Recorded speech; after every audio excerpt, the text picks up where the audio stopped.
ગીર સોમનાથથી સમાચાર કે જ્યાં હિરણ નદીના પ્રવાહમાં કાર તણાઈ હતી। અહીં તાલાલા સાસણ રોડ નજીકની આ ઘટના છે। નદી પરના ચેકડેમ પર કાર ધોઈ રહ્યો હતો એક યુવક। પાણીનો પ્રવાહ વધતો જોઈ શખ્સે કાર છોડીને ભાગતા બચાવ કરવામાં આવ્યો। જો કે ગીર જંગલ ઉપરવાસમાં ભારે વરસાદથી નદીમાં પાણીનો ધસમસતો પ્રવાહ આવ્યો હતો।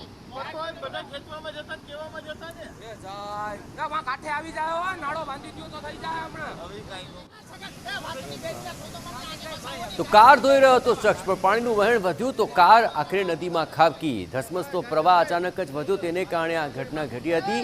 જો કે ત્યારબાદ આ યુવાન પોતે જીવ બચાવતો ભાગતો જોવા મળ્યો, પરંતુ આખી કાર ધસમસતા પ્રવાહમાં પાણીની અંદર તણાઈ। જ્યાં હિરણ નદીનો આ પ્રવાહ છે, તાલાલા સાસણ રોડ પરની આ ઘટના કે જ્યાં કારને ધોવાની લાયમાં એ યુવાન ભૂલી ગયો કે પાણીનું વહેણ જો વધશે તો શું હાલ થશે, પણ અચાનક ધસમસતો પ્રવાહ આવ્યો અને કાર સીધી જ વહેણમાં તણાતી જોવા મળી। ત્યારબાદ યુવક પણ આ વહેણમાંથી બચવા માટે પ્રયત્ન કરતો જોવા મળ્યો। કાર છોડીને આ યુવક માંડ ભાગી શક્યો।